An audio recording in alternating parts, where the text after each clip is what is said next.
Pero no quiero empezar esta exposición sin pedirles disculpas, sinceras disculpas a todos ustedes, porque la sociedad, y me incluyo, todavía no está lo suficientemente avanzada como para poder, en primer lugar, usar el lenguaje inclusivo en favor de nuestros hermanos con discapacidad, y no conocemos de su realidad. Solo aquellos que de repente por la especialidad, en mi caso, abogada especializada en derechos humanos, podemos estar al tanto de lo que ustedes están pasando, o quizás de repente por la labor que hemos hecho en materia de gestión pública, podemos de repente tener algún tipo de cercanía con esa realidad que demanda atención no hace un año, ni 5 años, más de 30 años.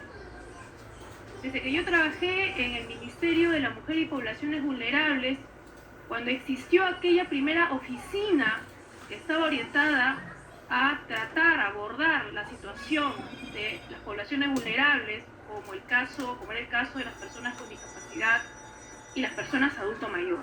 Y hasta ahora nosotros no conseguimos avanzar. Como sociedad estamos retrasados, porque si somos incapaces de reconocer o de siquiera conocer los derechos de nuestros hermanos, de todas las personas, todos somos iguales, entonces, por más avance digital que haya, científico, por más crecimiento o desarrollo económico que tengamos, definitivamente no dejamos de ser una sociedad subdesarrollada. Ese es mi punto de vista. A pesar de los convenios y compromisos internacionales que tenemos, desde la Convención Americana, pasando por la Convención Interamericana en favor de las personas con discapacidad, año tras año suscribimos compromisos a nivel de Estado y sin embargo todavía no logramos esta real inclusión de la que nos habla esta convención, porque lo que se pretende es tener personas que estén realmente incluidas. ¿Pero qué significa eso? Autónomas. Personas que sean capaces, ¿no?, que tengan las condiciones a través de la implementación de ajustes razonables para poder desarrollarse, como cualquiera de nosotros nos desarrollamos en el ámbito de la educación, trabajo, salud, etc. Y hasta ahora no se ve. Y esto en primer lugar, y quiero concordar con la persona que anteriormente, uno de los representantes de la asociación creo que fue, que nos hablaba de una ausencia de un registro nacional que comprenda no solo las diversas discapacidades, sino también que permita la focalización de la población en situación de discapacidad por regiones y localidades, para poder tener realmente una política pública en favor de la persona con discapacidad de carácter inclusivo. O sea, si tú no tienes un registro, si tú no tienes una estadística, ¿por dónde empezamos? O sea, ¿hacia quién vamos a ir? ¿Cuál es el público beneficiario de la política pública? No lo tenemos. Vuelvo a repetir, no hace 5, hace más de 30 años estamos en esta misma lucha, pero tenemos pues un Estado que hasta este momento se ha portado de una manera pues incapaz de hacerlo, ¿no? Ahora, según las estadísticas que nosotros más o menos manejamos, vuelvo a repetir y concuerdo, son reales, 8 de cada 10 personas con discapacidad no participan en el mercado laboral, ¿no? Y alrededor del 10% de la población del Perú tienen algún tipo de discapacidad. Nosotros no tenemos ningún registro, estadística, censo que nos haya permitido discernir con facilidad, ¿no?, con evidencia, estos diversos tipos de discapacidad para justamente direccionar la política pública y poder implementar los ajustes razonables de acuerdo al tipo de discapacidad. O sea, no puedes darle un tratamiento general, debes tener conocimiento de cada tipo de discapacidad, su abordaje y tratamiento. Si accedemos a la consulta amigable del MEF, porque mi especialidad es en gestión pública, que es la maestría que yo estudié, y para nosotros, para aterrizar los derechos humanos a la realidad, tenemos que trabajar gestión por resultados, no hay otra. Entonces, ¿cuál es una herramienta básica para nosotros?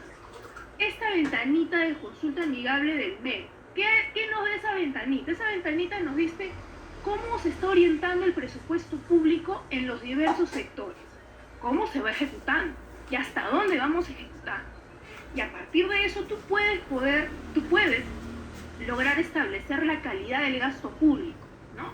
Entonces, si tú te vas, por ejemplo, en la consulta amigable del MEC, al presupuesto del Consejo Nacional para la integración de la persona con discapacidad, que es el CONADIS, te vas a encontrar con una sorpresa. ¿Cuál es esta sorpresa? 2,5 millones de soles está orientado en un mayor porcentaje a gastos administrativos. Y respecto a lo que es la promoción de la inclusión de la persona con discapacidad, que cuando tú me dices a mí, wow, orientemos la inclusión de la persona con discapacidad, entonces es un programa, entiendo yo, un programa que lo que promueve justamente es oportunidades laborales, educación inclusiva, mejoramos los CEBES, los PRITES, mentira. Orienta casi más de 10 millones de soles a la asistencia social. Y de este gasto a la coordinación nacional. ¿Con qué? Con las regiones, con el gobierno regional, los gobiernos locales. O sea, gasto administrativo. Por eso es que las personas con discapacidad, por más que tengan el carnet de CONADIS, por más que de repente consten en un registro, no van a acceder jamás pues a un servicio de salud, de educación, de calidad, porque este gasto está siendo mal orientado. Ahora bien, los gobiernos regionales y locales solamente ejecutan el 0,5% de su presupuesto y de esto se va a orientar a los gastos operativos, a programas, a servicios, ¿no?, que supuestamente deben de realizar a través de las OMAPES y los OREDIS.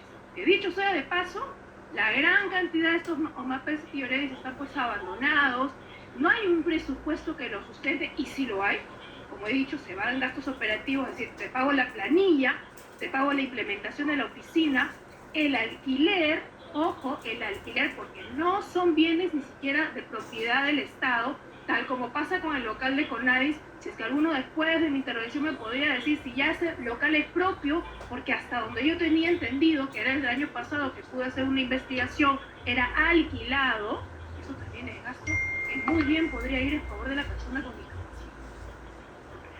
Todo esto que acabo de mencionar, que es letra, que es puro número, estadística, eso tiene que cambiar, porque es importante hacer accesibles los derechos de las personas con discapacidad. Entonces, nosotros tenemos como eje principal para garantizar la inclusión la fiscalización. Se habla muchísimo de la fiscalización. Todos los candidatos decimos, yo voy a fiscalizar, fiscalizar. Y nadie te dice, ¿cómo? ¿Cómo va a fiscalizar usted, señor candidato, señora candidata? Yo le digo, ¿cómo vamos a fiscalizar? Sencillo nomás. Hay dos tipos de fiscalización dentro del sector público para que este gasto público pueda orientarse efectivamente en favor de las poblaciones vulnerables.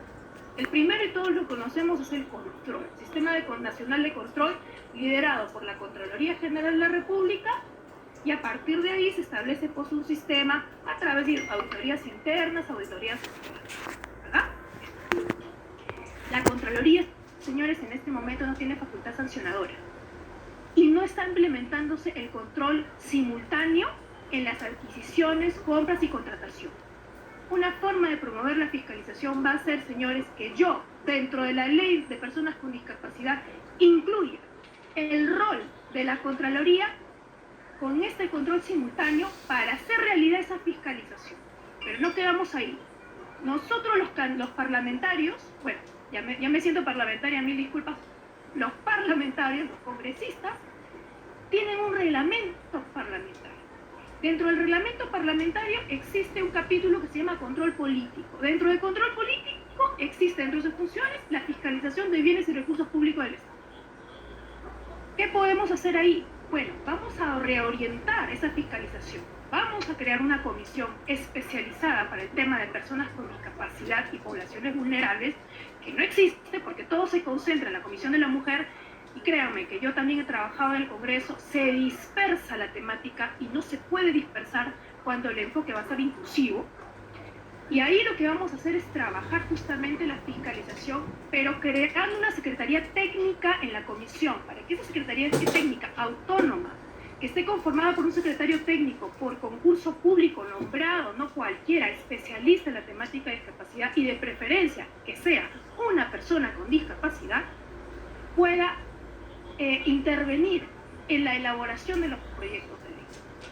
Así vamos a lograr entonces también modificar y reformular los proyectos de ley que en este momento no permiten, por ejemplo, como bien decía, que el CONAES pueda ser autónomo, independiente, tenga un presupuesto, tenga calidad de viceministerio. Yo no estoy de acuerdo mucho con el tema del ministerio por un tema presupuestal y de gasto, pero orientándolo hacia el tema de un viceministerio con un presupuesto y autonomía orgánica, sí se puede conseguir esos objetivos. Pero ya voy diciéndoles yo cómo se haría esta labor de fiscalización. Pero además de esto, ustedes ciudadanos, ustedes personas con discapacidad, también tienen un rol fundamental en la fiscalización ciudadana. Y entonces lo que yo voy a promover es la participación, ¿no?, de las personas con discapacidad en los presupuestos participativos de las regiones. Y esto tiene que estar debidamente regulado en la legislación. Es decir, lo que se lleve a ese presupuesto participativo tiene y debe necesariamente tener esta agenda de la persona con discapacidad. O sea, para nosotros, ¿qué es lo que resulta prioritario? La participación activa de la persona con discapacidad, tanto en el diseño, en la implementación, en el monitoreo de todas las medidas adoptadas. Y esto, señores, nos va a permitir incluso hacer posible la accesibilidad a todos estos beneficios y políticas de ayuda, llámense bonos, canastas, subsidios, que se están dando por el tema de la pandemia y están siendo pésimamente focalizados, y ustedes lo saben. Entonces, aquí, desgraciadamente, el marco normativo, que puede ser muy amplio, no garantiza realmente que este bono llegue a las familias que tienen personas con discapacidad y que realmente se haga efectiva su inclusión. Y esta es una forma efectiva también de hacerlo, ¿no? Esta fiscalización tiene que llegar a todas las instancias. No solamente, pues, vamos a hablar del gasto público a nivel nacional, regional, local, sobre todo el tema de la implementación de la SOMAPED y de los ORES. Entonces, la fiscalización ciudadana para mí eso es muy importante, ¿no? De otro lado, el tema educativo sé que también es un tema, bueno, en realidad, la Ley General de Educación, desde mi punto de vista, ya está resultando un poco pasada de moda, digamos. No es actual. No tiene priorizadas, digamos, algunas brechas que se han identificado con la pandemia, como por ejemplo la brecha digital. Y si esto es así, tampoco tiene bien identificado cuáles son las poblaciones vulnerables a las que la educación no solamente no llega, sino que cuando llega es de pésima calidad. Es decir, las personas con discapacidad. Entonces, aquí hay que hacer una estrategia educativa, hay que modificar la estrategia educativa nacional, y eso es importante hacerlo a nivel de gobierno, y que el Congreso, ¿no?, le dé toda esa facilidad legislativa, sea modificando la ley, o de repente sometiendo a modificación lo que son si bien es cierto, las políticas son a cargo del Ejecutivo y el Congreso no tiene nada que ver, pero lo que sí puede hacer el Congreso es crear facilidades administrativas para que a través de una participación activa, no solamente del Estado, sino también del privado, se puedan dar. Ahorita les explico cómo. Ahora, como primera medida, yo creo que es importante fortalecer una alianza entre el Estado, medios de comunicación y la empresa privada. Es importante que se garantice para esto algo que existe para el sistema electoral. ¿Saben qué es? Una franja educativa de inclusión. ¿Qué es esto? Que con los medios de comunicación, las redes sociales, se establezca, ¿no?, una franja, digamos, como una especie de, no puede ser una pauta, que sea financiada por el Estado, de tal manera que no solamente se promueva el respeto a las personas con discapacidad, sino el conocimiento y reconocimiento de sus derechos. Y esto tiene que estar incluido inclusive en la Ley de Educación, la Ley General de Educación. Ahora bien, la Ley General de Educación debe desarrollar de una forma mucho más especializada lo que es la educación inclusiva. Entonces, de esta manera hacer posible que los colegios públicos puedan garantizar acceso a la educación mediante el lenguaje inclusivo, ¿no?, y otros métodos didácticos que puedan hacer posible, pues, que las personas con diversas discapacidades puedan ser efectivamente incluidas.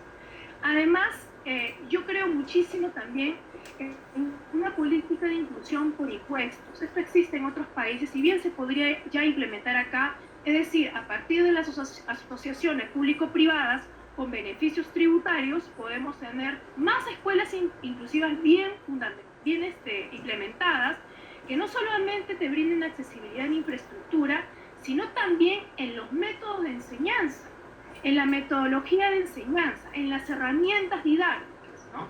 De tal manera que este enfoque de pertinencia inclusiva pues sea realidad y a través de los ajustes razonables, ¿no?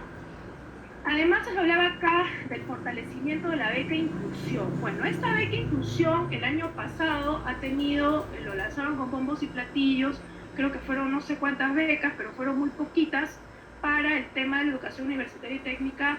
Entonces, lo que falta aquí es fortalecer esta beca inclusiva, no solamente abrirla a más universidades e instituciones técnicas, sino también hacer posible que los estudiantes destacados, los deportistas destacados, sean financiados por la empresa privada a partir de esta asociación público-privada, lo que se llaman las becas por impuestos, y de esta manera poder ampliar la cobertura de la beca. Y es más, descentralizar la beca, o sea, hacer posible que esto llegue a las diversas regiones, ¿no? Y también aquí quiero comprender pues a la región, a la parte rural.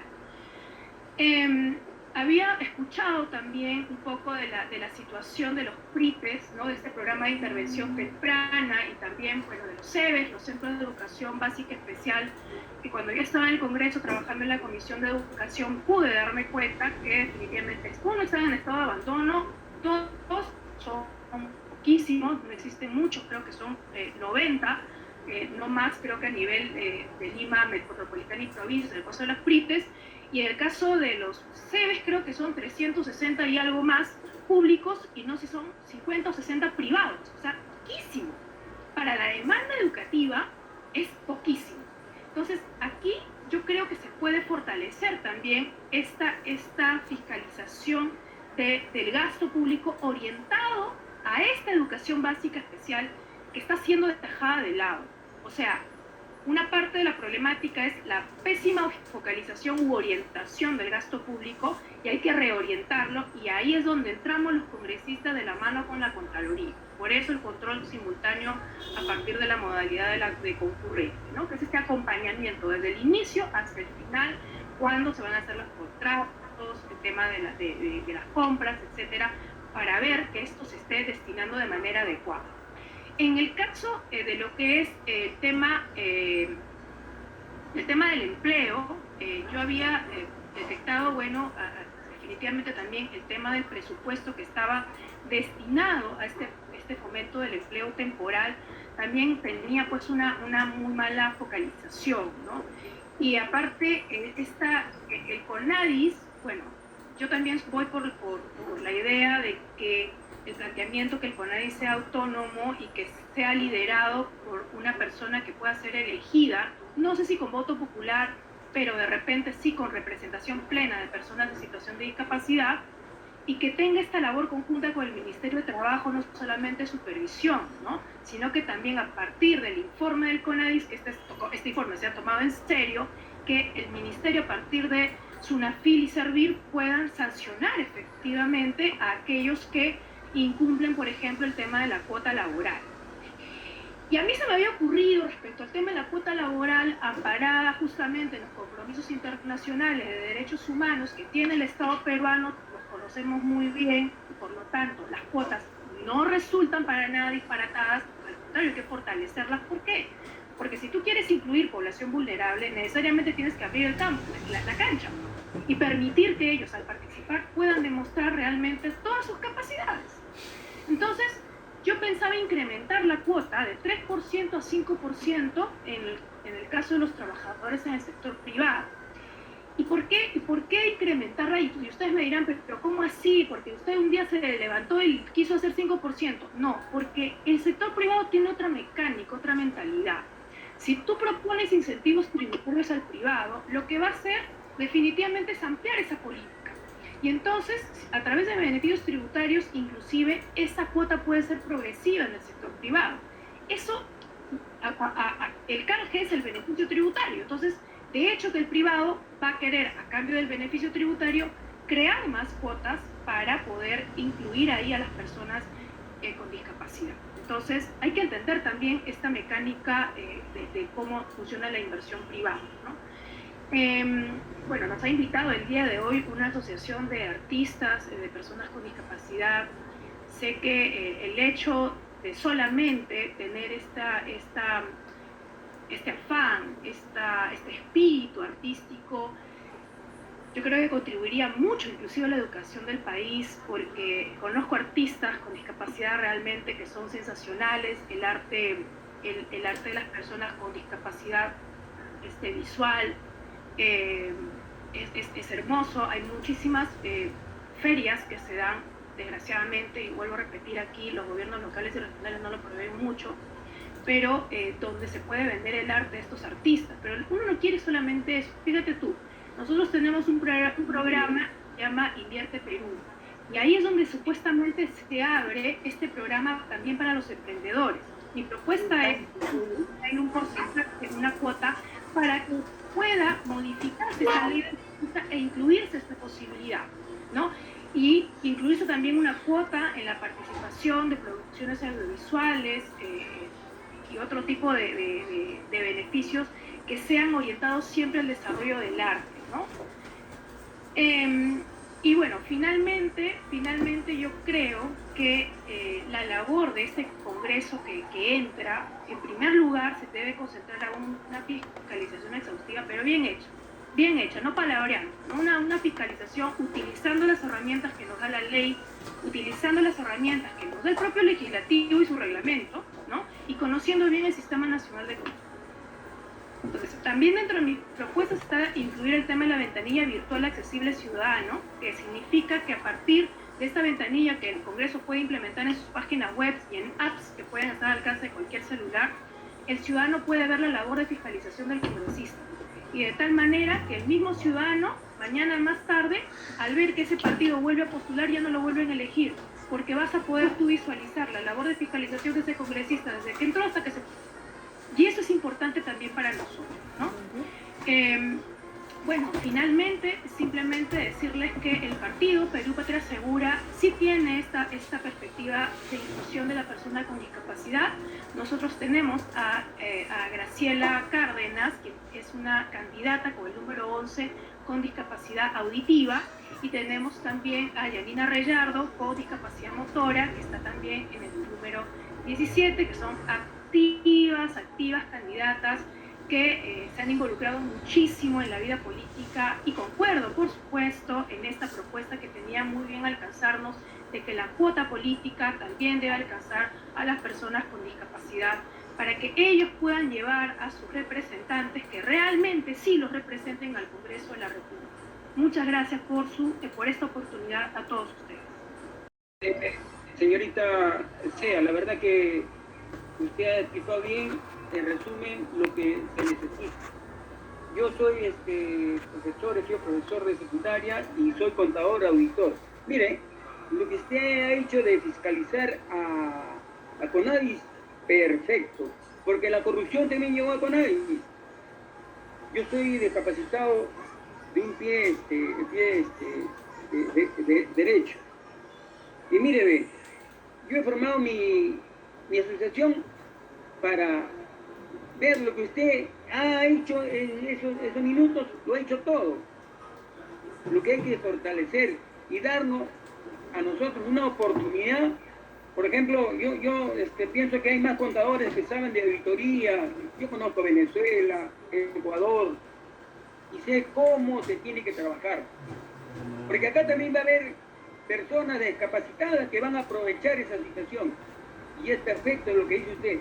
Hay que fiscalizarlo a esos señores, porque la corrupción a ellos también les sigue. Perfecto. Esa idea deben tener todos los del partido político. Para mi parecer que ya va a cambiar esto ya. Va a cambiar esto porque ese va a ser el tema de todos los que van a participar en las próximas elecciones, o sea, los candidatos. Muchas gracias. Felicitaciones, señorita. Gracias a usted, señor. Gracias por escucharme.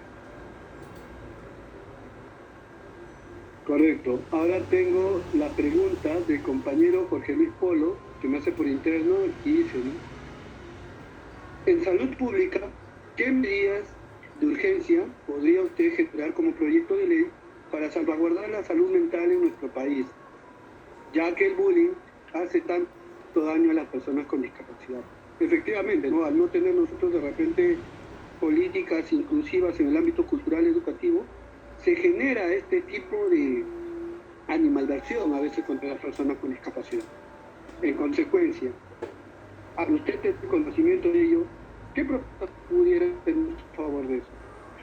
Muchas gracias por la pregunta. A ver, en el Congreso han habido varios intentos para tener una ley general de salud mental que comprenda, digamos, las nuevas, no sé si de llamarlas nuevas enfermedades, pero definitivamente hay un último proyecto que trata de entender también lo que estamos pasando con la pandemia, este encierro, ¿no?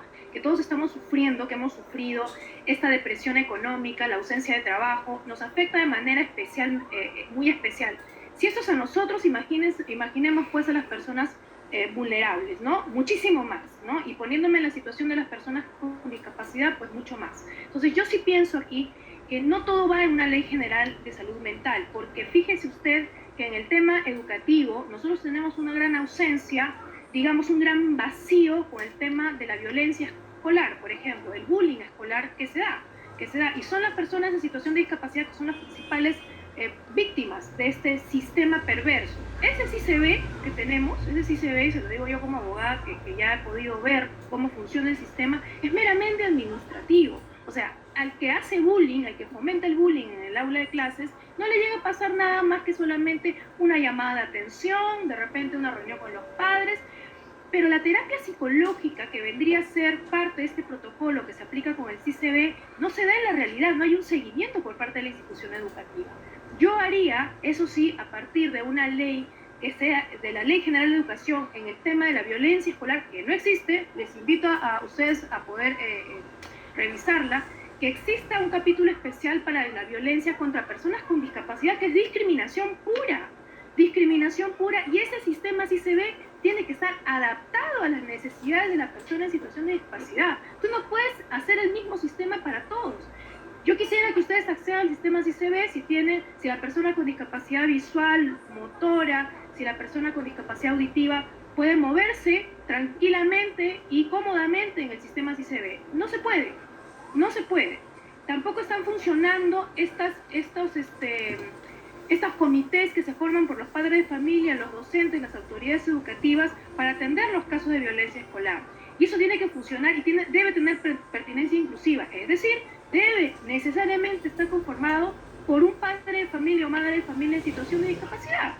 Entonces, abramos la puerta de la inclusión a los mecanismos también de prevención de la violencia. Y esto justamente apunta a cuidar a nuestros niños y niñas que sufren estos diversos tipos de discapacidad de la violencia. Violencia es discriminación y eso es uno de los puntos principales que hay que erradicar para garantizar una salud mental a las personas en condición de vulnerabilidad. Tenemos la presencia de la señorita Margarita Segovia, presidenta RIPE, de la señorita Royaluz, que también es cantante. Y en esta pandemia prácticamente estas personas no están teniendo la facultad de poder construir su vida. Ahora, el Ministerio de Cultura no ha pronunciado un concepto especial para los artistas con discapacidad. ¿Cuál es su postura de usted y el Congreso?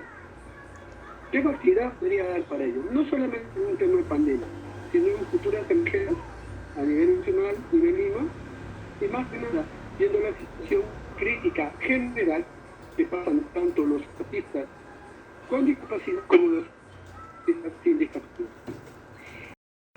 Muchas gracias por la pregunta. Como hemos visto, no hay una política pública en favor de la persona con discapacidad y tampoco existe una focalización de la ayuda, de los bonos, los subsidios, los programas de ayuda que existen para las personas con discapacidad. No solamente teniendo en cuenta la diversidad de las discapacidades, sino también, como bien dice aquí la señora Moncada señora Moncada, creo que la persona que me hacía la pregunta sobre el tema de los artistas, Tampoco existe, digamos, esa identificación de las diversas profesiones o labores técnicas a las cuales se dedica la persona con discapacidad. Además, tampoco existe los ingresos de las personas con discapacidad. O sea, no sabemos cuánto es el mínimo o el máximo que gana una persona con discapacidad o que percibe de repente ese trabajo independiente. Casi todos los artistas, ¿no?, en el país, incluyendo las personas con discapacidad, la gran mayoría, tienen un trabajo independiente que es muchas veces mal considerado o no considerado en estas políticas de subsidios. Desde mi punto de vista, esta ley del artista que carece de un enfoque de inclusión en favor de la persona con discapacidad, debe tener dentro de este programa no solamente una cuota, sino que también debe hacer posible que este programa pueda capacitar a los artistas y poder darles la oportunidad de incluirlos en proyectos nacionales, audiovisuales, de repente de ciencias, no solamente filmográficas, de cine, sino también para escribir, de repente para pintar. No se han creado esos programas nacionales inclusivos que existen en otros países. Yo estuve en Colombia hace 5 años y pude ver cómo se trabajan estos programas a nivel local y regional, ¿no? Lo que ellos llaman a través de las prefecturas. Acá podríamos hacer algo muy parecido, siempre orientando a la región, o sea, las personas de acuerdo a su región, al desarrollo del arte que ellos hacen en su región, para poder no solamente potenciar la capacidad del artista con discapacidad, sino también potenciar la economía y hacer que ese artista sea parte de la PEA. Yo no solamente creo en un subsidio, creo en abrirle la oportunidad para que ese artista sea valorado y sea considerado parte de la población económicamente activa. Es más, no existen financiamientos, deberían haber fondos concursables para que las personas con discapacidad, los artistas, puedan llevar a cabo sus propias iniciativas artísticas. Y entonces generan también empleo. O sea, la persona con discapacidad recibe un respaldo financiero para poder desarrollar esa línea artística, de repente pintura, de repente filmografía, de repente literatura. Y de esa manera también lo que puede hacer es dar trabajo a otras personas con discapacidad. Y es un círculo que se va retroalimentando. Entonces, pensar en una política pública en favor de las personas con discapacidad hay que pasar de hacerla solamente asistencialista a hacerla participativa. Porque lo que quieren las personas con discapacidad es participar de todos los ámbitos de la vida del país. Esa es mi visión. Correcto, muy amable. Señorita Elizabeth Sea, un favor. Sé que le gano el tiempo, pero ahorita me acaba de llamar al celular una persona con discapacidad, ¿verdad?, visual. No ha podido acceder él a poder estar presente. Ya yo le estoy pasando por audio las distintas exposiciones, ¿ya? La pregunta que me hace él es la siguiente, ¿no? Y bueno, ya hemos tenido a participantes de este partido, que voy a hacer mención, objetivamente, claro está. El día de hoy no se ha podido hacer partícipe ninguna candidato o candidata de dicho partido. La próxima les voy a recalcar la pregunta que me está haciendo el compañero. Y es la siguiente. Usted sabe que todo un movimiento feminista, toda una corriente feminista, ¿no?, a lo largo de toda Sudamérica, y ellos manifiestan sobre el derecho al aborto de parte de las mujeres. En Argentina ya se aprobó y se ha aprobado la ley del aborto, pero de amplitud médicamente hablando. Y lo que de alguna forma, porque me han mandado las imágenes en el próximo conversatorio, cuando los candidatos de partido participen, que es Juntos por el Perú, estén presentes, yo voy a tener que hacer partícipe de dichas imágenes, ¿no? En la cual en la imagen sale que si va a ser niño con síndrome de Down, la mujer tiene el derecho a abortar. Eso es una clara tentativa hacia las personas con discapacidad, específicamente personas hablando de la discapacidad intelectual. Minutos antes, el señor Merino hizo una pregunta, ¿no?, a la candidata número 23 de Avanza País, ¿no?, sobre qué postura ideológica tiene su partido, ¿no? si es de derecha o izquierda, y quizás me sumo a la pregunta del compañero y la modifico un poco. Yo le hago la misma pregunta: ¿cuál es la visión ideológica de Patria Segura? Porque lamentablemente, digo así, da un poco de temor, y genera más que una suspicacia, una incomodidad, que grupos de centro izquierda, muy pegados a la izquierda, impugnen este tipo de propuestas. Ahora bien, este movimiento feminista del pañuelo verde está bien focalizado en dicho partido. ¿Cuál es su opinión? Y más aún, ¿cuál sería de parte de usted un proyecto de ley protegiendo a la familia y protegiendo sobre todo a los niños vulnerables con discapacidad, específicamente a los proyectos de neonatos? Gracias. Quiero comenzar diciendo que la vida es el regalo, no solamente el regalo más hermoso que Dios nos ha dado, sino que es el bien jurídico, el principal bien jurídico protegido por la Constitución. Y aquel partido que proponga aborto, porque el niño presumiblemente puede nacer con síndrome de Down o cualquier otro tipo de discapacidad, está simplemente yéndose en contra de la Constitución y de los tratados internacionales de derechos humanos, porque protegen a la persona con discapacidad. Y esa protección se da desde su concepción. Definitivamente, aquí, más allá de que yo soy una mujer de derecha, el partido por el que yo estoy también es de derecha, está basada en la doctrina social cristiana. Ustedes lo pueden revisar también en el ideario político del partido. Pero más allá de eso, de mis convicciones, de mis valores, el Estado peruano está obligado a hacer respetar la vida de ese vulnerable. Yo podría entender quizás el planteamiento y la preocupación en el caso de una violación sexual. Podría entender el planteamiento, pero por el hecho de tener un hijo que de repente va a tener algún tipo de discapacidad, vamos a matar a ese niño, definitivamente, absolutamente en desacuerdo. Esto no debería ni siquiera de darse, porque creo que estas personas que promueven este tipo de aborto, este tipo de planteamiento legislativo, no saben o no valoran realmente a la persona. Ese niño es como cualquiera de nosotros y tiene los mismos derechos que cualquiera de nosotros, y estos ya están garantizados. Entonces, definitivamente yo no estaría de acuerdo con este tipo de propuestas. Y respecto al tema legislativo, es que no es necesario un tema legislativo aquí, porque ya la Constitución lo dice todo, pone en primer lugar a la familia, la persona, su dignidad, la vida, y lo que sí tenemos que hacer los congresistas es hacer respetar estos derechos ya reconocidos en la Constitución con nuestras votaciones y hacernos responsables de nuestras votaciones. Por eso es que yo he propuesto también dentro de mis propuestas que ya no existe el voto de abstención. Cuando se trata de derechos humanos, no puedes abstenerte. O estás a favor o estás en contra, pero abstenerte no se puede. De tal manera que asumamos la responsabilidad política también de nuestras votaciones y mucho más para poder defender a la vida, ¿no? A la vida y a la familia.